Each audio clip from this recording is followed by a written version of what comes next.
لیکن اس کے ساتھ حقوق و مفادات کا ایک ایسا نظام بھی قانونی طور پر قائم کر دیا کہ اس جنسی تعلق اور اولاد کی صورت میں وہ عورت آزادی اور دیگر حقوق کی مستحق بھی قرار پاتی ہے۔ چنانچہ ہماری طالب علمانہ رائے یہ ہے کہ اسلام نے غلام اور لونڈی بنانے کا حکم نہیں دیا، بلکہ اس دور کے عالمی عرف کے مطابق اسے جنگی قیدیوں کے لیے ایک آپشن کے طور پر برقرار رکھتے ہوئے اس کی اصلاح اور بہتری کے لیے احکام و قوانین کا ایک پورا نظام فراہم کر دیا، جیسا کہ آج کے عالمی عرف کے مطابق جنگی قیدیوں کے بارے میں جنیوا کنونشن کو عالم اسلام نے بھی قبول کر رکھا ہے۔ یہی وجہ ہے کہ افغانستان و فلسطین سمیت جن مقامات پر جہاد کے عنوان سے جنگیں ہوئی ہیں یا ہو رہی ہیں، وہاں مجاہدین نے کسی قیدی کو غلام یا لونڈی کا درجہ نہیں دیا، اور انتہا پسند اور دہشت گرد قرار دیے جانے والے مجاہدین نے بھی جنگی قیدیوں کے بارے میں عالمی عرف اور قوانین کا عملاً احترام کیا ہے۔ البتہ یہ وضاحت ضروری ہے کہ اگر کسی دور میں یہ عالمی عرف بھی تبدیل ہو گیا اور پہلے کی طرح کے حالات دوبارہ پیدا ہو گئے تو اسلام کا یہ آپشن بطور آپشن کے باقی رہے گا، اور اس سلسلے میں قرآن و سنت اور فقہ اسلامی کے احکام دوبارہ نافذ العمل ہو جائیں گے۔ اس لیے گزارش ہے کہ اسلام کے کسی حکم یا قانون کے بارے میں مغربی پروپیگنڈے سے متاثر ہو کر استہزاء اور تنزیہ لہجہ اختیار کرنے کی بجائے اس کے پس منظر سے واقفیت حاصل کی جائے اور اسلامی احکام کو مغربی فلسفے اور ثقافت اور مغربی معاشرے کے مادوزی تناظر پر رکھنے کی بجائے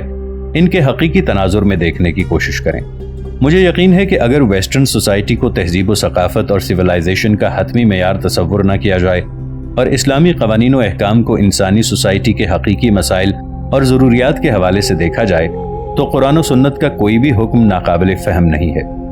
اللہ تعالی ہمیں اس کا صحیح شعور عطا فرمائے۔ حدود آرڈیننس ایک اعتراض کا ازالہ، 6 دسمبر 2006۔ ایک اعتراض یہ ہے کہ حدود آرڈیننس کے نفاذ کے وقت یہ کہا جا رہا تھا کہ اس سے جرائم کنٹرول ہوں گے اور معاشرے میں امن قائم ہوگا، لیکن عملاً ایسا نہیں ہوا، بلکہ حدود کے نفاذ کے بعد جرائم میں اضافہ ہوا ہے اور قانون شکنی کا دائرہ مزید وسیع ہوا ہے۔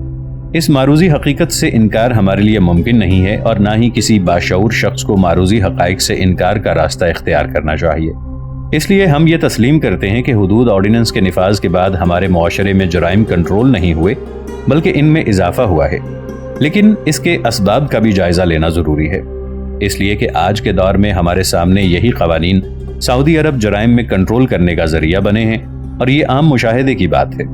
جو حضرات اب سے 5 صدی قبل کے سعودی معاشرے کی صورتحال سے آگاہ ہیں وہ ہماری اس بات کی تصدیق کریں گے کہ سعودی عرب کے قیام سے پہلے حجاز مقدس میں چوری، قتل، ڈاکہ اور دوسرے جرائم اس قدر عام تھے کہ حج بیت اللہ کے لیے جانے والے لوگ بھی اس سے محفوظ نہیں تھے، بلکہ اس کا نشانہ زیادہ تر وہی بنتے تھے۔ لیکن شاہ عبدالعزیز آل سعود مرحوم نے سعودی عرب کے قیام کے بعد اس کا اقتدار سنبھالتے ہی شرعی قوانین کے نفاذ کا اعلان کیا اور ان پر مؤثر عمل درآمد کا اہتمام کیا، تو وہاں جرائم پر نہ صرف یہ کہ کنٹرول حاصل ہوا بلکہ جرائم کی شرح کے حوالے سے سعودی عرب کو آج بھی مثال کے طور پر پیش کیا جاتا ہے۔ اسی طرح یہ بھی آج کے دور کی ایک مشاہداتی حقیقت ہے کہ ہمارے پڑوسی افغانستان میں جب طالبان نے زمام اقتدار سنبھالی اور شرعی قوانین کے نفاذ کا اہتمام کیا تو ان کے 5 سالہ دور میں ان کے دائرہ اختیار میں جرائم کنٹرول ہوئے، جسے بین الاقوامی حلقوں میں تسلیم کیا گیا۔ حتیٰ کہ لارڈز وار کے خاتمے اور پوسٹ کی کاشت پر پابندی کے حوالے سے طالبان حکومت کی کامیابی کا عالمی اداروں کی باقاعدہ رپورٹوں میں کھلم کھلا اعتراف کیا گیا ہے۔ ہماری گزارش یہ ہے کہ یہ قوانین اگر سعودی عرب میں کامیاب ثابت ہوئے ہیں اور افغانستان میں انہیں کامیابی حاصل ہوئی ہے تو پاکستان میں ان کے غیر مؤثر ہونے کی وجہ کہیں اور تلاش کرنی پڑے گی، اس لیے کہ ایک بیج اگر ایک زمین میں پھل دیتا ہے دوسری زمین میں بھی پھل دیتا ہے، لیکن تیسری زمین میں پھل نہیں دیتا تو قصور بیج کا نہیں گنا جائے گا بلکہ یہ کہا جائے گا کہ یا تو زمین درست نہیں ہے یا اس میں بیج ڈال کر پانی، کھاد اور گوڈی کا اہتمام کرنے والوں کے عمل میں کوتاہی ہے۔ ہمارے خیال میں فرق کا اصل نقطہ یہ ہے کہ سعودی عرب نے حدود شرعیہ نافذ کر کے ان پر عمل درآمد کے لیے قضاء کا شرعی نظام فراہم کیا، اس کے لیے یہ قوانین کامیاب ہوئے۔ طالبان نے بھی افغانستان میں صرف حدود شرعیہ کے نفاذ پر اکتفا نہیں کیا بلکہ ان قوانین پر مؤثر عمل درآمد کے لیے قضاء شرعی کا عدالتی نظام بھی قائم کیا، جس کی وجہ سے وہ ان قوانین کے مقاصد حاصل کرنے میں کامیاب ہوئے۔ مگر ہم نے یہ کیا کہ قوانین تو شریعت اسلامیہ کے نافذ کیے مگر عدالتی سسٹم وہی پرانا برطانوی نوآبادی دور کا برقرار رکھا اور حدود قوانین کو اس سسٹم کے حوالے کر دیا، جس کا نتیجہ آج ہمارے سامنے ہے۔ میں اس کی مثال یوں دیا کرتا ہوں کہ یہ ایسے ہی ہے جیسے کہ ہونڈا کار کے انجن میں سوزوکی کا گیئر باکس فٹ کر دیا جائے یا چاول چھڑنے والی مشین سے گندم پیسنے کا کام لیا جائے۔ ہمارے ہاں اگر حدود قوانین مؤثر نہیں ہوئے تو اس کی وجہ قوانین نہیں بلکہ عدالتی سسٹم ہے، جسے تبدیل کیے بغیر کسی بھی اسلامی قانون کے مؤثر نفاذ کا مقصد حاصل نہیں کیا جا سکتا۔ ناظرین، آگے بڑھنے سے پہلے کامنٹ سیکشن میں ہمیں اپنی آراء سے ضرور آگاہ کیجیے گا کہ آپ کو ہماری یہ سیریز کیسی لگ رہی ہے۔ آئندہ آنے والی اقساط سے باخبر رہنے کے لیے ہمارے چینل کو سبسکرائب کر لیں اور ساتھ موجود بیل آئیکن کو ضرور کلک کر لیں۔ شکریہ۔ صدر پرویز مشرف کے 10 سوالات کا جائزہ، جنوری 2007۔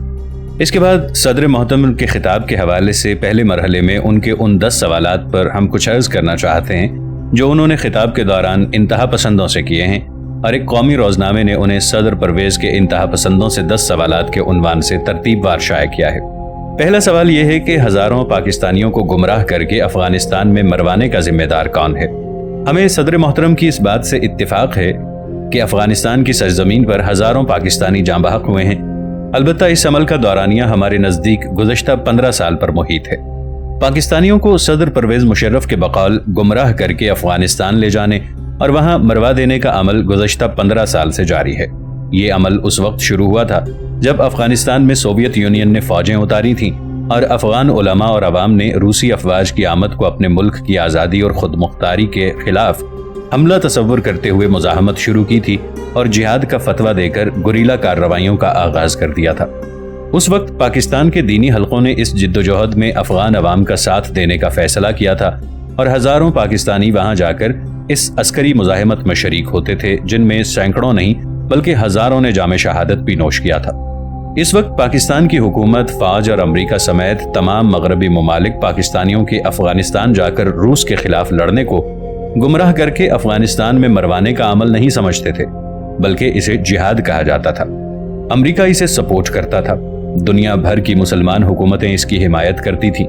پاک فوج اور ISI اس جہاد کی پشت پر تھیں اور روسی فوجوں کے خلاف افغان عوام کی اس عسکری جدوجہد میں دہشت گردی کے جراثیم کا کوئی سراغ نہیں پایا جاتا تھا۔ اس لیے جو لوگ پاکستانیوں کو افغانستان لے جا کر روس کے خلاف مرواتے تھے، وہ امریکہ کے خلاف جنگ میں پاکستانیوں کو وہاں لے جانے کو بھی جہاد سمجھتے رہے۔ انہیں استعماری مقاصد کے حوالے سے روس اور امریکہ میں کوئی فرق دکھائی نہیں دیا اور وہ اپنی اسی پالیسی کے تسلسل پر قائم رہے۔ وہ دراصل یہ فرق نہیں سمجھ پائے کہ روس کے خلاف لڑنا جہاد اور اس میں مرنا شہادت ہے، جبکہ امریکہ کے خلاف لڑنا دہشت گردی اور اس میں جان دینا مروا دینا ہوتا ہے۔ اس لیے صدر کو اس سوال کا جواب معلوم کرنے کے لیے ان عوامل کو تلاش کرنا چاہیے جو پاکستان کے دینی حلقوں کا صدر پرویز مشرف کے بقول انتہا پسندوں کے لیے اس جہاد اور دہشت گردی کے درمیان فرق کا صحیح ادراک کرنے میں رکاوٹ بنے ہیں۔ جنرل پرویز مشرف کا دوسرا سوال یہ تھا کہ کیا پاکستان کو نظریاتی اسٹیٹ بنانا چاہیے؟ صدر مملکت سے گزارش ہے کہ بنانا چاہیے کی بات ہمیں سمجھ میں نہیں آئی، اور اس کا مطلب ہم یہ سمجھیں کہ شاید صدر پرویز مشرف پاکستان کے بارے میں ازسر نو فیصلہ کرنے جا رہے ہیں کہ اسے نظریاتی ریاست ہونا چاہیے یا سیکولر اسٹیٹ بنا دینا چاہیے۔ حالانکہ یہ فیصلہ پاکستان بننے سے پہلے ہو چکا تھا اور فیصلہ کرنے والے خود قائد اعظم محمد علی جناح تھے، جنہوں نے اس خطے کے کروڑوں مسلمانوں کی حمایت سے اعلان کیا تھا کہ پاکستان ایک اسلامی ریاست ہوگا اور اس کا دستور قرآن و سنت کے مطابق ہوگا۔ پھر پاکستان کی پہلی دستور ساز اسمبلی نے قرارداد مقاصد کی صورت میں پاکستان کی نظریاتی حیثیت کا واضح طور پر تعین کر دیا تھا۔ اس کے بعد اس مسئلے کو ری اوپن کرنا پاکستان کے قیام کے نظریاتی اور اخلاقی جواز کو چیلنج کرنا ہے، اور قیام پاکستان کو جائز، اصولی اور منطقی سمجھنے والے کسی شخص سے اس کی توقع نہیں کی جا سکتی۔ جنرل پرویز مشرف نے تیسرا سوال یہ کیا کہ کیا مذہبی تعلیم حکومت چلانے کے لیے کافی ہے؟ جناب صدر کی خدمت میں عرض ہے کہ اس بات کا آج تک کسی نے بھی دعویٰ نہیں کیا اور نہ ہی کوئی عقل و دانش سے بہراور شخص ایسا کر سکتا ہے۔ اس سلسلے میں صدر صاحب نے دینی مدارس سے جو شکایات کی ہیں وہ بھی اسی نوعیت کی ہیں اور بے محل ہیں،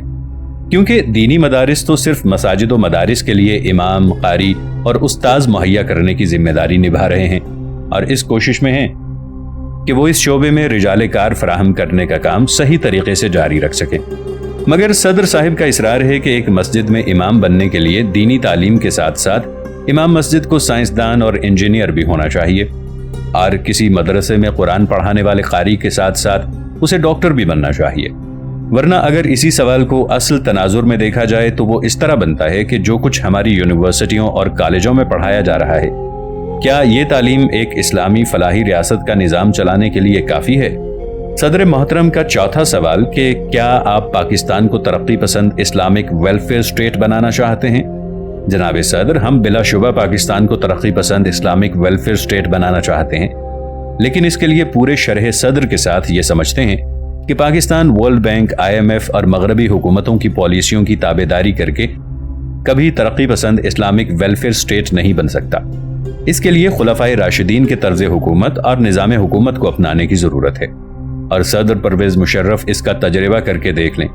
جس روز انہوں نے حضرت ابو بکر اور حضرت عمر رضی اللہ عنہم کے نظام حکومت اور ریاستی ڈھانچے کو پاکستان میں عملی طور پر اپنانے کا فیصلہ کیا،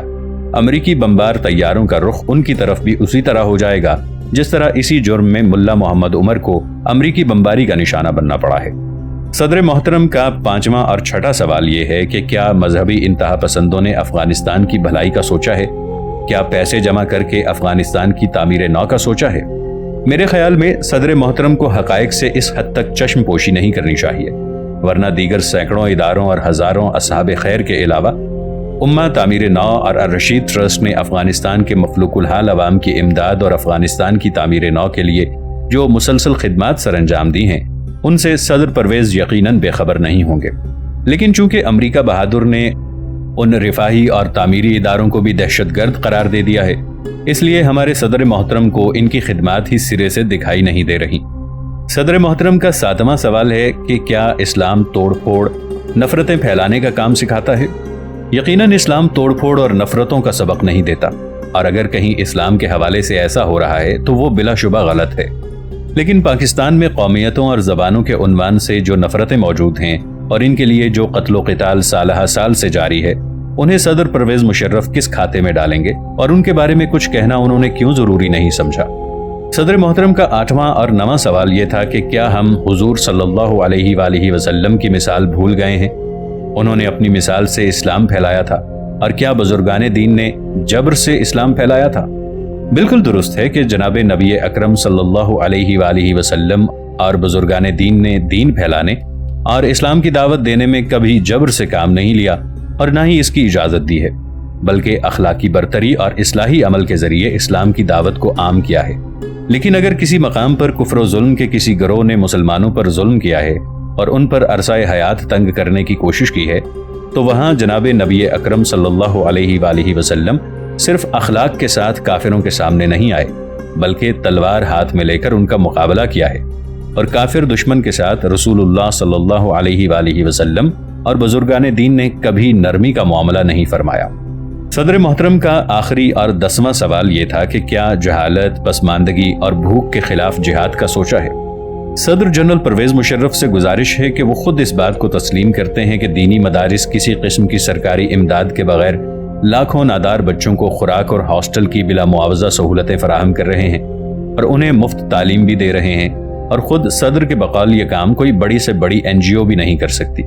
تو محدود ترین وسائل رکھنے والے دینی مدارس سے وہ بھوک اور جہالت کے خلاف اس کے علاوہ کون سے جہاد کی توقع کر رہے ہیں؟ 10 جنوری 2007 مذہبی انتہا پسندی کے اسباب اور اس کا علاج۔ ابو عمار زاہد الراشدی کہتے ہیں کہ ابراہیم کمیونٹی کالج لندن نے میری پاکستان واپسی سے ایک روز قبل لندن کے علماء کرام اور طلباء کے لیے حقوق نسواں اور اسلامی تعلیمات کے عنوان پر ایک فکری نشست کا منگل کی شب اہتمام کر رکھا تھا، جبکہ صفدر مرزا صاحب نے نوٹنگم پلیس کے سٹی چیف مارکس بیل کے ساتھ میری تفصیلی ملاقات کا پروگرام بنا لیا۔ برطانیہ کی انتظامیہ کا مسلمانوں کے حوالے سے سب سے بڑا مسئلہ یہاں کے مسلم نوجوانوں کے جذبات اور مبینہ طور پر ان کی انتہا پسندی کو کنٹرول میں رکھنا ہے،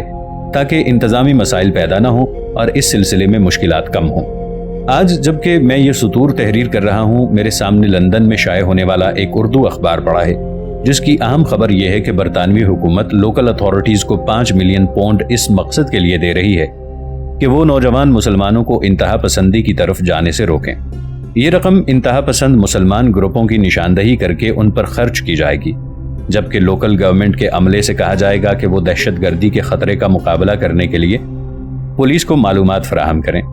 خبر کے مطابق کمیونٹیز معاملات کے وزیر رتھ کیلی نے کہا ہے کہ لوکل اتھارٹیز کو اس چیلنج کا مقابلہ کرنے کے لیے سامنے آنا ہوگا۔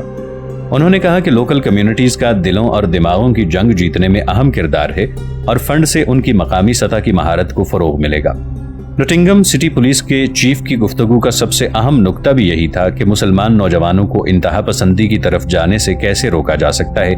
اور ہم اس سلسلے میں کیا کردار ادا کر سکتے ہیں۔ میں نے عرض کیا کہ جس چیز کو انتہا پسندی قرار دیا جا رہا ہے اور یہ کہا جاتا ہے کہ یہ اشتعال کا سبب بنتی ہے اور اس سے معاملات میں بگاڑ پیدا ہوتا ہے، ہمیں اس کے اسباب کا جائزہ لینا ہوگا۔ یہ مبینہ انتہا پسندی دو وجوہ سے پیدا ہوتی ہے۔ ایک یہ کہ دنیا میں کسی جگہ بھی مغربی ممالک کی طرف سے مسلمانوں کے ساتھ ظلم و زیادتی کا تاثر پیدا ہوتا ہے تو اس کا رد عمل ایک فطری عمل ہے جسے سبب دور کیے بغیر روکنا کسی طرح ممکن نہیں ہے۔ اس وقت حالیہ تناظر میں عراق، فلسطین، کشمیر اور افغانستان وغیرہ کے حوالے سے مغربی حکومتوں کا جو طرز عمل ہے، اس کے بارے میں صرف مسلمانوں کا نہیں بلکہ عالمی رائے عامہ اور غیر جانبدار مبصرین کا بھی یہی کہنا ہے کہ مسلمانوں کے ساتھ زیادتی ہو رہی ہے۔ اس لیے مسلمانوں بالخصوص گرم خون رکھنے والے نوجوانوں کے ذہنوں میں اس کا رد عمل پیدا ہونا فطری بات ہے۔ دوسری وجہ آج کا میڈیا ہے کہ دنیا کے کسی حصے میں کوئی واقعہ رونما ہوتا ہے تو اس کی خبر آنن فانن پوری دنیا میں پھیل جاتی ہے، اور صرف خبر ہی نہیں بلکہ اس پر مثبت اور منفی دونوں قسم کے تبصرے اور تجزیے بھی خبر کے ساتھ ہی ذہنوں میں منتقل ہو جاتے ہیں، جس سے رد عمل میں بھی فوری پن آ جاتا ہے اور اس کے اظہار میں رکاوٹ پیدا کرنا کسی کے بس میں نہیں رہتا۔ اس پس منظر میں آج کے ورلڈ میڈیا کی کھلی فضا میں دنیا کے مختلف حصوں میں مسلمانوں کے ساتھ ہونے والی زیادتیوں کے خلاف مسلمان نوجوانوں کے دل و دماغ میں رد عمل کے پیدا ہونے کو تو کسی صورت میں روکا نہیں جا سکتا اور نہ ہی اس کے اظہار پر کوئی قدغن لگائی جا سکتی ہے۔ البتہ اس رد عمل کے اظہار کو مناسب حدوں کا پابند ضرور کیا جا سکتا ہے۔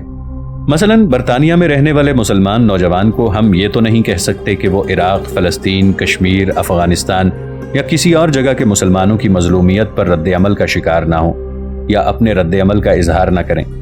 کیونکہ ان سے یہ کہنا صریحاً زیادتی اور ناانصافی کی بات ہوگی۔ البتہ ہم ان سے یہ ضرور کہہ سکتے ہیں اور ہمیشہ کہتے رہے ہیں کہ وہ اپنے جذبات اور رد عمل کے اظہار میں اپنے ملک کے احوال و ظروف، دستور و قوانین اور اپنے دیگر ہم وطنوں کے جذبات و احساسات کی ضرور پاسداری کریں اور اپنی حکومت اور مسلمان بھائیوں کے لیے مشکلات پیدا نہ کریں۔ نوٹنگم کے پولیس چیف سے میں نے یہ کہا کہ یہودی بھی ایسا ہی کرتے ہیں۔ اگر وہ فلسطین میں یہودیوں کے ساتھ ہونے والے کسی معاملے کو ناانصافی اور زیادتی تصور کرتے ہیں تو اس پر امریکہ اور برطانیہ سمیت مختلف ملکوں میں اپنے جذبات اور رد عمل کا اظہار کرتے ہیں، البتہ ان ممالک کے قانون اور حالات کو بھی پیش نظر رکھتے ہیں۔ ہم اپنے مسلمان نوجوان سے یہی بات کہتے ہیں اور اسی کو درست سمجھتے ہیں۔ پولیس چیف نے اس بات کو تسلیم کیا کہ مسلمان نوجوانوں میں جذباتی رد عمل کی سب سے بڑی وجہ مغربی ممالک کی فورن پالیسی کو قرار دیا جاتا ہے، اور یہ بات بھی درست ہے کہ اس کا ایک بڑا سبب میڈیا بھی ہے، اس لیے کہ میڈیا کو کمیونٹی یا حکومت کی مشکلات سے غرض نہیں ہوتی، اس کی ترجیحات میں سب سے پہلا نمبر خبریت اور تجسس کو حاصل ہے۔ لیکن یہ دونوں باتیں ہمارے اختیار میں نہیں ہیں۔ ہمارا کام تو امن و امان قائم رکھنا اور سوسائٹی میں کسی قسم کی کشیدگی کو جنم لینے سے روکنا ہے۔ میں نے عرض کیا کہ اگر آپ زمینی حقائق کو سامنے رکھتے ہوئے مسلم کمیونٹی کے رہنماؤں اور مذہبی اداروں سے اس سلسلے میں تعاون چاہیں گے تو آپ کو مطلوبہ تعاون ضرور ملے گا اور ہم بھی آپ سے بھرپور تعاون کریں گے۔ مارکس بیل کا دوسرا اہم سوال منشیات کے بارے میں تھا کہ معاشرے میں ہیروئن اور دیگر منشیات کو کنٹرول کرنے کے لیے کیا صورت اختیار کی جائے۔